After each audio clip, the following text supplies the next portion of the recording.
So I made a video a year and a half ago on scene constructors in Godot, but I think I made up this term scene constructor. I haven't really seen it in many places. Now, I have changed my mind about a lot of the stuff in this video, so that's kind of why I wanted to discuss it and make this new video about it. But another reason is this video has just been popping off for some reason. It hasn't really gotten that many views, but in the past like month, we had this crazy spike of views. And I still don't understand why YouTube has been pushing it, but a lot of people ended up seeing it and thinking it was one of my recent videos, and I figured I should just kind of like make an updated video on what I think about this system. So let's get the things I disagree with out of the way, right? So looking at this code here, I really like the idea of having a static function that you can just use to construct a new enemy. I think the way you use it, I show right here. Yeah. So anywhere in your game, you're able to say var new enemy and then just call the new enemy static function on your enemy class, for example.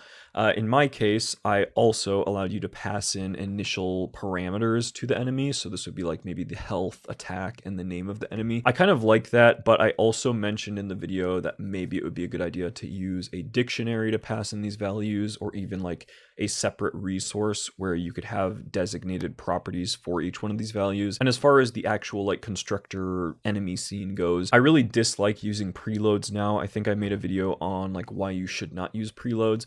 They're okay in very specific scenarios, but if you implemented this system for every single class inside of your game, then first of all, you'd have a bunch of similar functions copied between classes, but also you would be loading each one of those classes corresponding scenes in a preload, which is something that you can't exactly unload from your game. So you're wasting a ton of memory. And since I'm bullying myself, one last thing I'm going to say is I don't like that I'm using a direct path here. If I was coding this nowadays, I would use a UID, and I would also be storing it in like a dictionary in my constant script. So I want to show quick what I would change if I were to make this system nowadays with like my current knowledge. So in this blank Godot project, well, it's not blank because I added a couple things, but in the ready function here, this would be kind of my new way of making an enemy. So we just have a variable to store the new enemy, and instead of calling enemy.new on the enemy class itself, we're actually calling create enemy on the factory class. And factory is more of like the factory pattern, which I know a lot of you guys commented on the last video, and it's probably a better way to handle something like this, because if we go and look at this function, we just have a class whose entire job is to construct objects. And if you really want, you can split this up into like your enemy factory or like your UI elements factory. In this case, we only have one function that we need, and we have a really similar setup where we're getting the scene path, we're loading that scene, and then we're instantiating the enemy scene and returning it so that we can obviously add it to the game world. But there's a couple things that you will notice.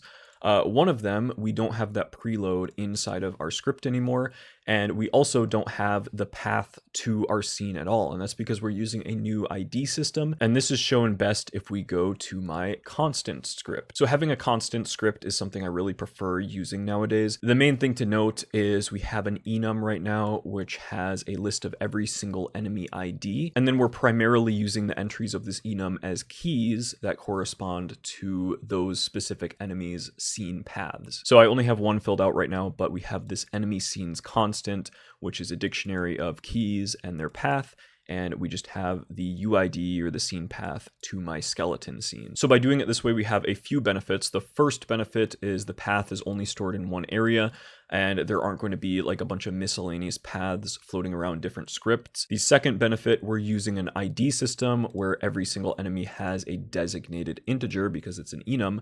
That's a lot cleaner than working with their paths or like string names or things like that. And third of all, because we're using this ID system, we don't technically need a class for each one of our enemies.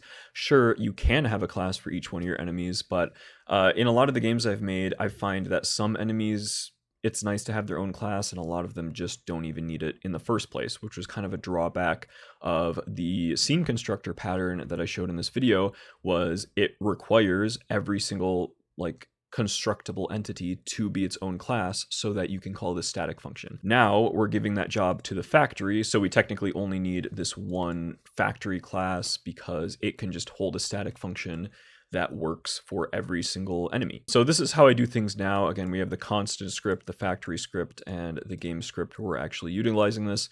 enemy doesn't have anything in it. I was also editing this and have to add this in post, but the way that I'm loading this scene is also not what I would do, but this requires an entirely separate, more elaborate system. Basically, it's best if you make a system that loads your enemy scenes in this case and then just caches them somewhere so that they are loaded into your game, but then you also want to be able to choose when those scenes get unloaded if you need them unloaded. But again, that's a completely like separate system, so let me know if you guys want to see that in a future video. But I just want to show that because my mind has kind of changed on these things, and seeing as that video got a bunch of views recently, I would like to update you guys too. So I'm also going to be linking this video on that video so people can kind of have like a follow-up.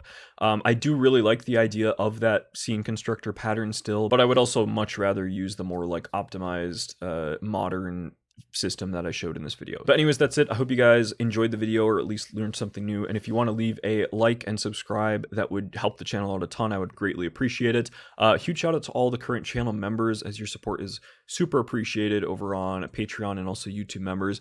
And if you want to join the Discord server, get connected with the community, all the links are in the description. So definitely check those out.